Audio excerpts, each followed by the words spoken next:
देखिए, अगर आप हेल्थ केयर इंडस्ट्री का कोर्स करने की सोच रहे हैं तो बीएससी ऑप्टोमेट्री आपके लिए एक अच्छा ऑप्शन हो सकता है। आज हम आपको बताएंगे कि बीएससी ऑप्टोमेट्री कोर्स क्या है, इस कोर्स को कौन कौन कर सकता है, कितने % मार्क्स चाहिए, कौन से सब्जेक्ट होने ज़रूरी हैं और एडमिशन की प्रक्रिया क्या होती है। क्या नीट एग्ज़ाम देना होता है या फिर नंबर के आधार पर मिल जाता है एडमिशन, मतलब कि 12th के मार्क्स के आधार पर। इस कोर्स को करने के बाद आपको जॉब कहाँ कहाँ मिल सकती है, सैलरी क्या होती है, कौन सी चीज़ें आपको एडमिशन लेने से पहले पता होनी चाहिए, हर एक चीज़ आपको बताएंगे। बस आप वीडियो को ध्यान से देखिएगा। चलिए, सबसे पहले जानते हैं बीएससी ऑप्टोमेट्री क्या है, इसके बारे में। देखिए, बीएससी ऑप्टोमेट्री का जो कोर्स है एक यूजी डिग्री कोर्स है, अंडर ग्रेजुएट कोर्स है अलाइड हेल्थ केयर सेक्टर का। ठीक है, और ये जो कोर्स है स्पेशली है आई केयर के लिए, मतलब कि आँखों की देखभाल के लिए। आँखों में जो समस्याएं होती हैं, जो शुरुआती समस्याएं होती हैं, ठीक है, उनको कैसे ठीक किया जाता है, कैसे चेक किया जाता है कि क्या प्रॉब्लम है ना। स्पेशली ये कोर्स इस चीज़ पर फोकस करता है, स्टूडेंट्स को सिखाता है। इसका जो कोर्स है ये टोटल 4 साल यानी कि 4 इयर्स में कंप्लीट होता है। 1 साल का आपका रहता है इंटर्नशिप और 3 साल का आपका एकेडमिक यानी कि कोर्स की पढ़ाई। ठीक है, 3 साल आपकी कोर्स की एकेडमिक रहेगी, उसमें थ्योरी और प्रैक्टिकल दोनों होंगे। और 1 ईयर जो रहेगा आपका लास्ट का 1 साल, वो आपको किसी हॉस्पिटल में इंटर्नशिप करनी होगी। मतलब कि वहाँ पर आपको प्रैक्टिकली जो मरीज़ हैं उनके साथ कैसे उनकी आँखें टेस्ट की जाती हैं, कैसे बीमारी का पता लगाया जा सकता है ना। ये सारी चीज़ें आपको बिल्कुल प्रैक्टिकली करने का, मतलब कि चेक करने का अनुभव मिलेगा। ठीक है, चलिए अब बात करते हैं इस कोर्स को कौन कर सकता है। तो इस कोर्स को पीसीबी और पीसीएमबी या फिर पीसीएम, मतलब कि 12th में फिजिक्स केमिस्ट्री मैथ है, बायोलॉजी है, या फिर फिजिक्स केमिस्ट्री मैथ बायोलॉजी दोनों है, वे सभी स्टूडेंट्स कर सकते हैं। और ये कोर्स उनके लिए है जो हेल्थ केयर सेक्टर में इंटरेस्टेड स्टूडेंट्स हैं, उनके लिए। मेन रिस्पॉन्सिबिलिटीज़ की बात करें तो vision testing, refraction, contact lens, इसके अलावा जो प्राइमरी आई केयर है, पेशेंट की काउंसलिंग, आई स्क्रीनिंग, मतलब कुल मिलाकर के आँखों से संबंधित जितनी भी समस्याएं होती हैं, जो प्रॉब्लम्स होती हैं, उनको चेक करना और ठीक करने की जो सलाह दी जाती है, जो करना होता है, ठीक है, वो आपको इसमें सिखाया जाता है। तो ये रहती है आपकी मेन रिस्पॉन्सिबिलिटीज़। अब सवाल आता है कि भैया इसकी डिमांड बढ़ रही है या घट रही है, और अगर बढ़ रही है तो क्यों। देखिए, इसकी डिमांड बढ़ रही है बिकॉज जो स्क्रीन टाइम है हर किसी का बढ़ रहा है। अधिक से अधिक समय तक लोग स्क्रीन पर रह रहे हैं, फ़ोन में जुटे रहते हैं। ठीक है, कंप्यूटर की स्क्रीन पर, या फिर अगर पढ़ाते हैं, है ना, तो वो डिजिटल बोर्ड पर, टीवी पर, मतलब लोग अधिकतम जो समय है वो अपना स्क्रीन पर बिता रहे हैं, तो जिसकी वजह से समस्याएं आ रही हैं। ठीक है, इसके अलावा जो आँखों के जो डिसऑर्डर्स हैं, जो आई डिसऑर्डर्स हैं, वो बढ़ रहे हैं और आई के हॉस्पिटल्स भी बढ़ रहे हैं। जब देखो समस्याएं बढ़ेंगी, डिसीजेज बढ़ेंगी, देन हॉस्पिटल्स भी बढ़ेंगे। इसके अलावा जो ऑप्टिकल इंडस्ट्री है ये काफ़ी ग्रो कर रही है, एजिंग पॉपुलेशन भी इसका एक कारण है। तो ये कई सारे कारण हैं जिसकी वजह से बीएससी ऑप्टोमेट्री के जो प्रोफेशनल्स हैं, मतलब कि इस कोर्स को करने के बाद जो प्रोफेशनल्स तैयार होते हैं, उनकी डिमांड बढ़ रही है।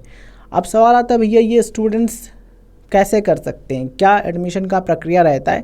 तो सब कुछ हम आपको बताएंगे, बस आप वीडियो के एंड तक बने रहिएगा। चलिए एडमिशन के बारे में स्पेशली बात करते हैं। एलिजिबिलिटी की बात करें तो 10+2 यानी कि 12th यानी कि इंटरमीडिएट आपने पास कर लिया हो, देन आप इस कोर्स के लिए एलिजिबल हो जाते हो। 12th में फिजिक्स केमिस्ट्री बायोलॉजी या फिर फिजिक्स केमिस्ट्री मैथ, इनमें से कोई भी ग्रुप है सब्जेक्ट का, आप एलिजिबल हो जाओगे, आप कोर्स कर सकते हो।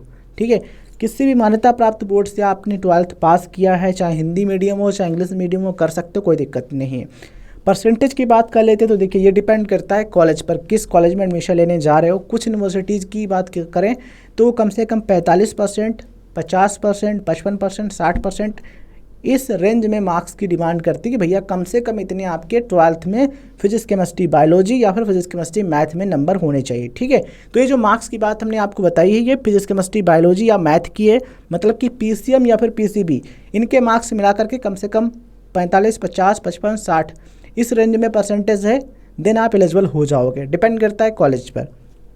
ठीक है, तो ये सारी चीज़ें हैं। अब बात करते हैं दोस्तों एडमिशन प्रोसेस की। तो क्या होता है, सबसे पहले आपको फॉर्म भरना होता है, एप्लीकेशन फॉर्म भरना होता है। उसके बाद क्या होता है भैया, मेरिट के बेस पर एडमिशन होता है।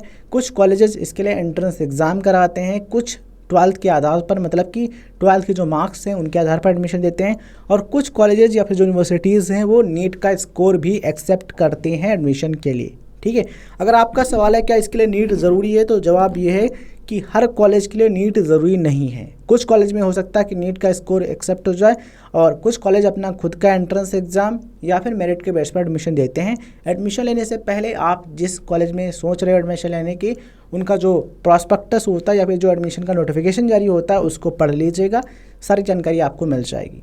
ठीक है, देखो फॉर्म आपने भरा, मेरिट के बेस पर है या फिर एंट्रेंस एग्ज़ाम है तो वो हो जाएगा। उसके बाद आपको काउंसलिंग की प्रक्रिया से गुजरना होगा, देन आपको सीट मिलेगा, मतलब कि सीट अलॉटमेंट मिलेगा, और सीट अलॉट हो जाएगा। उसके बाद आपको जहाँ पर सीट मिला है वहाँ जा कर के डॉक्यूमेंट वेरीफाई करवाने होंगे, देन फीस जो पे करना है वो पे करोगे, एडमिशन हो जाएगा। तो ये प्रक्रिया रहती है एडमिशन की। अब बात करते हैं कि कौन सी चीज़ें आपको ध्यान रखनी चाहिए एडमिशन लेने से पहले किसी भी कॉलेज या फिर यूनिवर्सिटी में। देखिए, जिस भी कॉलेज में या फिर जिस भी यूनिवर्सिटी में एडमिशन लेने की सोच रहे हो तो सबसे पहले पता कर लो कि वो मान्यता प्राप्त है, यानी कि रिकॉग्नाइज है या फिर नहीं। ये इसके अलावा उस कॉलेज से या फिर उस यूनिवर्सिटी से कोई हॉस्पिटल अटैच है या नहीं।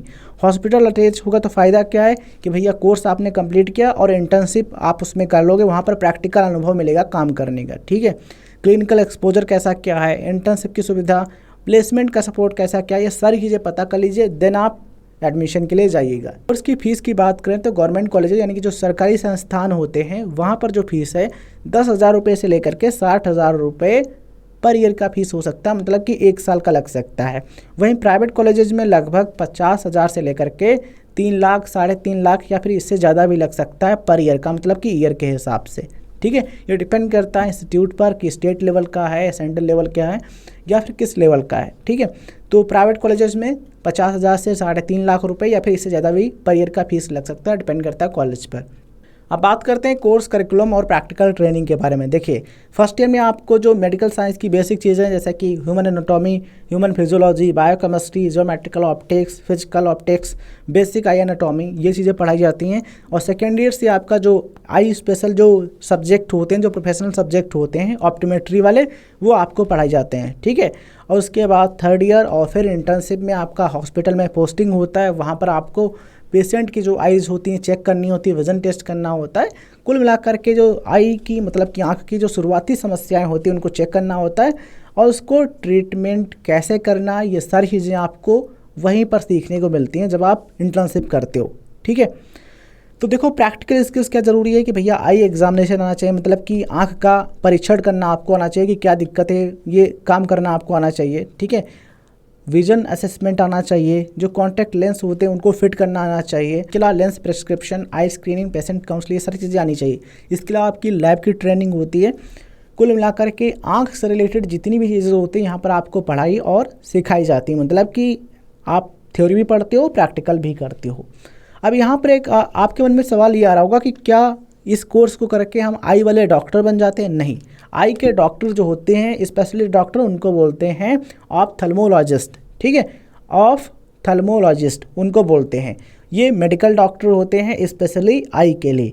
जबकि इस कोर्स करके आप ट्रेंड प्रोफेशनल बनते हो। ठीक है, आपको कहा जाएगा ऑप्टोमेट्रिस्ट, आपको ऑप्टोमेट्रिस्ट कहा जाएगा। आप क्या करोगे, आँख की जो शुरुआती समस्याएं होती हैं, आँख की जो परीक्षण करने वाला काम है, मतलब कि टेस्ट करने वाला, क्या दिक्कत है, चश्मे का नंबर निकालना, ये सारी चीज़ें आपको सिखाई जाएंगी। अगर कोई आँख में दिक्कत होती है, मतलब बहुत गंभीर बीमारी नहीं है, तो आप उसका ट्रीटमेंट कर सकते हो। अगर कोई गंभीर बीमारी है तो आप जो स्पेशलिस्ट डॉक्टर होते हैं आई के, उनके पास रेफ़र करोगे।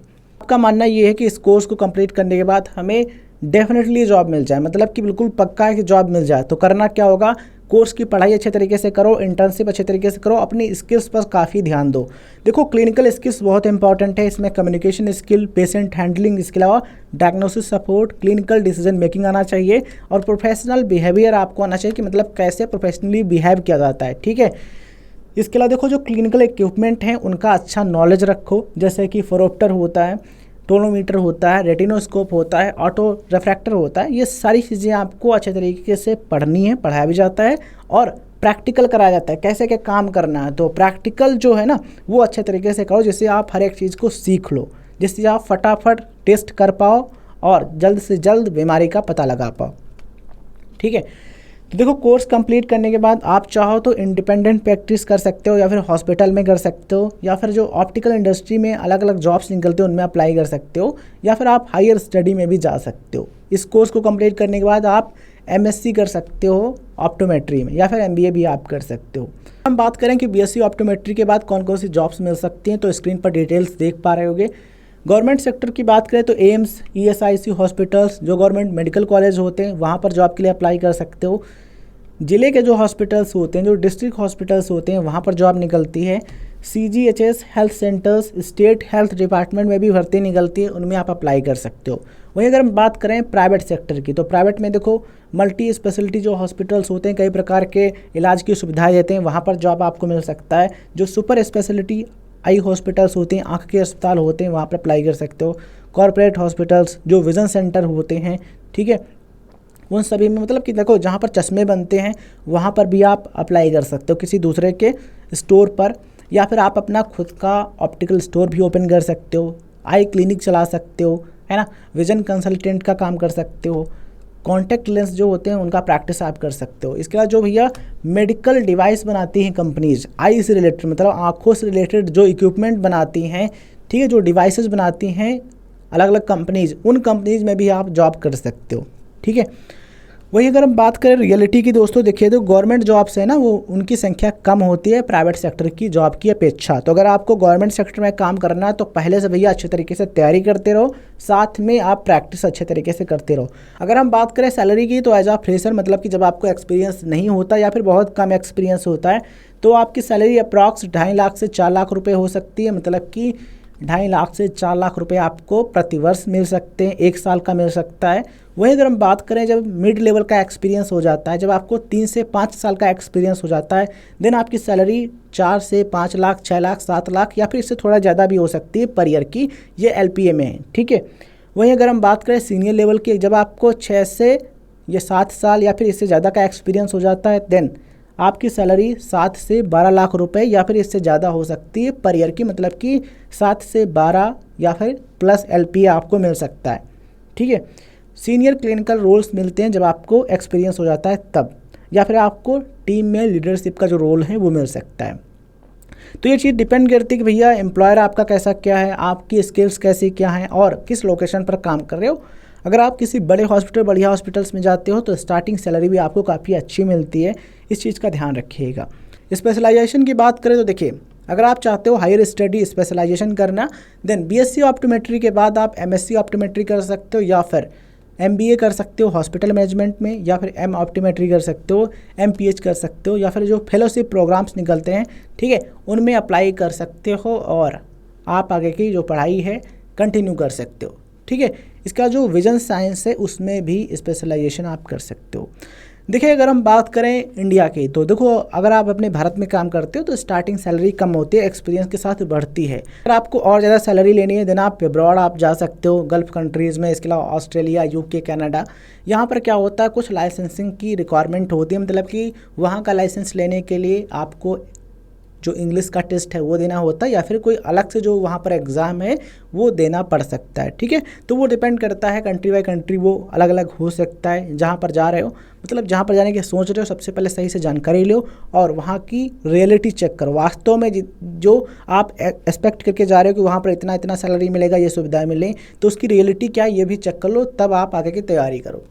कोर्स आपने कहाँ से किया है, कौन सी डिग्री की है, और हायर स्टडी आपने की है या फिर नहीं की। देखो अगर आप हायर स्टडी करके जाते हो, साथ में एक्सपीरियंस अच्छा है, देन आपकी स्टार्टिंग सैलरी भी काफ़ी ज़्यादा होती है, चाहे प्राइवेट सेक्टर में जाओ चाहे गवर्नमेंट सेक्टर में, ठीक है।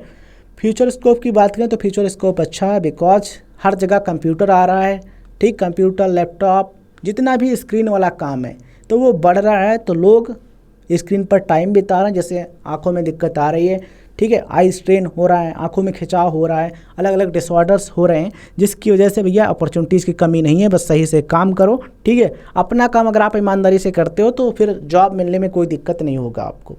आई होप ये वीडियो जानकारी समझ में आ गई होगी। फिर भी कोई कन्फ्यूजन है तो आप कमेंट सेक्शन में मेंशन कर सकते हो, और आप चाहो तो इसका स्क्रीनशॉट आप ले सकते हो, इसका स्क्रीनशॉट ले लो। इसमें आपको एडमिशन से रिलेटेड और जितनी भी जरूरी जानकारी सब आपको यहीं पर मिल रही है, ठीक है। आप स्क्रीनशॉट लेकर के सेव कर सकते हो और आगे की जो रणनीति है उस पर आप काम कर सकते हो।